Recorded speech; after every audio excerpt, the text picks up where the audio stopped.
Hello दोस्तों, आप सभी का स्वागत है सभ्य स्टडी में। तो दोस्तों, आज हम पढ़ेंगे प्रतियोगी परीक्षाओं से संबंधित महत्वपूर्ण प्रश्न ऑल एग्जाम्स में आए हुए और ऑल एग्जाम्स में आने वाले क्वेश्चनों को। ठीक है, अगर दोस्तों आपको मेरी वीडियो अच्छी लगे तो प्लीज़ इसको लाइक से सब्सक्राइब करना ना भूलें। तो चलो दोस्तों, वीडियो की शुरुआत करते हैं। वीडियो की शुरुआत करते हैं। तो आज हम भारत की जलवायु से संबंधित महत्वपूर्ण प्रश्न पढ़ेंगे। ठीक है, हमारा पहला क्वेश्चन है, भारत की जलवायु की सबसे महत्वपूर्ण विशेषता कौन सी है? भारत की जलवायु की सबसे महत्वपूर्ण विशेषता है पवनों की दशा में परिवर्तन। पवनों की दशा में परिवर्तन। ठीक है, भारत की जलवायु दोस्तों 12 महीने बदलती रहती है। भारत की जलवायु उष्णकटिबंधीय मानसूनी जलवायु है। किस प्रकार की जलवायु है? उष्णकटिबंधीय मानसूनी जलवायु है। ठीक है, क्लियर। अगले क्वेश्चन पर आते हैं। भारतीय मानसून का वर्णन सबसे पहले किस अरब विद्वान द्वारा किया गया था? तो भारतीय मानसून का वर्णन सबसे पहले अल मसूदी, जो बगदाद के रहने वाले थे। ठीक है, भारतीय मानसून का वर्णन सबसे पहले अल मसूदी के द्वारा किया गया था, जो बगदाद के निवासी थे। और 915 या 916 ईस्वी में, आपको बता देती हूँ मैं, 915 यानी कि 915 या 916 ईस्वी में, 916 ईस्वी में, 1916 नहीं, 916 ईस्वी में ये भारत की यात्रा पर आए थे। ठीक है, तो इन्होंने भारतीय मानसून का वर्णन सबसे पहले किया था। क्लियर। बगदाद के एक प्रमुख भूगोलवेत्ता थे और यात्री थे, जिन्होंने भारत की यात्रा 915 या 916 ईस्वी में की थी। ठीक है, क्लियर। अगले क्वेश्चन पर आते हैं दोस्तों। निम्नलिखित में से कौन भारतीय मानसून को प्रभावित नहीं करता है? निम्नलिखित में से कौन भारतीय मानसून को प्रभावित नहीं करता है? तो आपको मानसून से संबंधित कुछ महत्वपूर्ण क्वेश्चन आपको जो ये मैं बता रही हूँ, थोड़ी थोड़ी नॉलेज आपको होनी चाहिए। तो इस हिसाब से आपको नॉलेज होगी तो आप क्वेश्चनों को आराम से क्लियर कर पाओगे। ठीक है, निम्नलिखित में से कौन भारतीय मानसून को प्रभावित नहीं करता है? तो गल्फ स्ट्रीम जो है भारतीय मानसून को प्रभावित नहीं करती है, क्योंकि गल्फ स्ट्रीम क्या है? यह एक गर्म जलधारा है जो कि उत्तरी अंध महासागर से प्रभावित होती है और मैक्सिको की खाड़ी से उत्पन्न होती है यह गर्म जलधारा, और पश्चिमी यूरोप के पश्चिमी भाग तक ये चली जाती है। ठीक है, तो ये भारतीय मानसून को प्रभावित नहीं करती है, क्योंकि यह उत्तरी अंध महासागर में प्रभावित होने वाली गर्म पानी की एक प्रमुख महासागरीय धारा है। क्लियर। अगले क्वेश्चन पर आते हैं।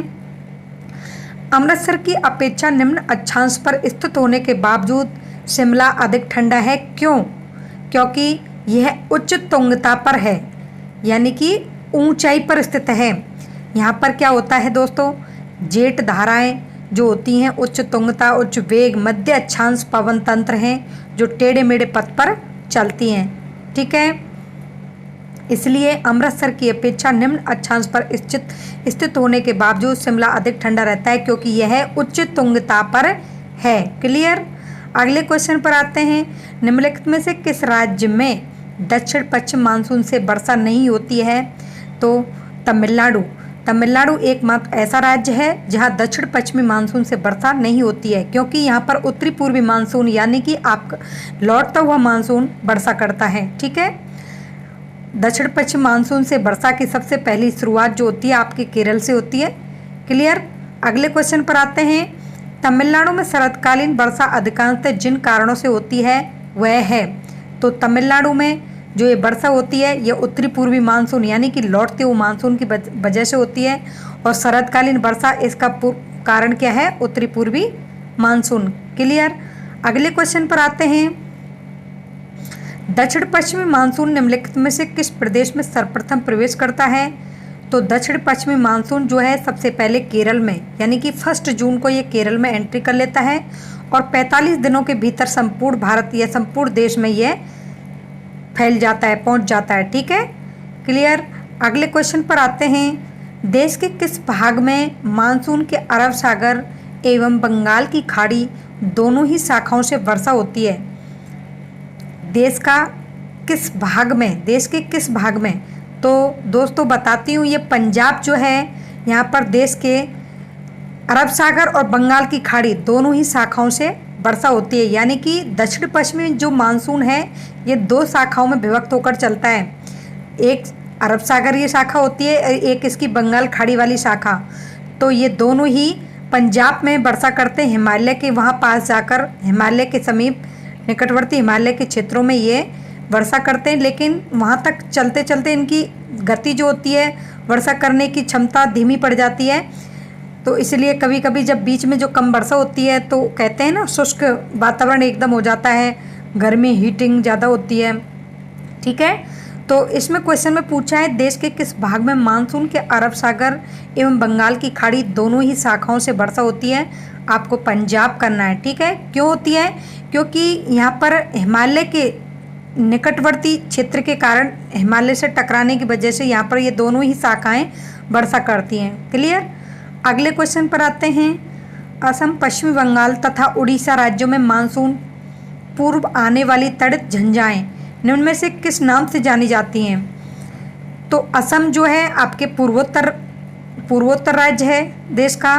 पश्चिमी बंगाल, उड़ीसा राज्यों में मानसून पूर्व आने वाली तड़ित झंझाएं जो होती हैं नार्वेस्टर के नाम से जानी जाती हैं। ठीक है, नार्वेस्टर से इस क्षेत्र में गर्मी के दिनों में 13.5 सेंटीमीटर तक वर्षा होती है। कुल औसत वार्षिक वर्षा जो होती है यहाँ की 152 तक पहुँच जाती है। ठीक है, अगले क्वेश्चन पर आते हैं। भारत के कोरोमंडल तट सर्वाधिक वर्षा होती है। कोरोमंडल तट पर सर्वाधिक वर्षा कब होती है? तो कोरोमंडल तट जो होता है ये आपके तमिलनाडु वगैरह, ठीक है, तमिलनाडु क्षेत्र में है, पूर्वी इलाके में। तो ये अक्टूबर और नवंबर का जो महीना होता है, लौटता हुआ मानसून यहाँ पर सर्वाधिक वर्षा करता है। क्लियर। अगले क्वेश्चन पर आते हैं। भारत के उत्तर पश्चिमी भाग में शीतकालीन वर्षा का कारण क्या है? तो भारत के उत्तरी पश्चिमी भाग में, ध्यान दीजिए क्वेश्चन पर, एक तो आप क्वेश्चन पर ध्यान दोगे तभी अच्छे से क्लियर कर पाओगे क्वेश्चन को। यहाँ पूछा है भारत के उत्तरी पश्चिमी भाग में शीतकालीन वर्षा का कारण क्या होता है? तो पश्चिमी विक्षोभ, जिनको कि क्या कहा जाता है, सर्दियों के मौसम में जब वर्षा होती है तो उसको क्या नाम देते हैं? तो वो होती है आपकी मावट कहते हैं उसको। ठीक है, तो उत्तरी पश्चिम भाग में शीतकालीन वर्षा का कारण क्या है? पश्चिमी विक्षोभों की वजह से। भारतवर्ष में सर्वाधिक वर्षा क्षेत्र में होती है। भारतवर्ष में सर्वाधिक वर्षा किस क्षेत्र में होती है? पश्चिमी घाट, हिमालय क्षेत्र तथा मेघालय में भारत में सर्वाधिक वर्षा वाले क्षेत्र हैं। ठीक है, मेघालय में जो चेरापूंजी में मासिनराम जो जगह है वहाँ पर सबसे ज़्यादा वर्षा होती है। पश्चिमी घाट में भी वर्षा होती है कि जैव विविधता की वजह से।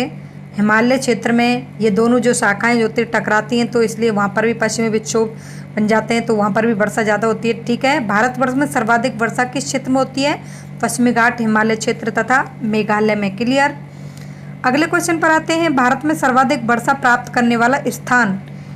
इम्पॉर्टेंट क्वेश्चन है दोस्तों और बहुत अच्छे से हर एग्जाम्स में पूछा जाता है।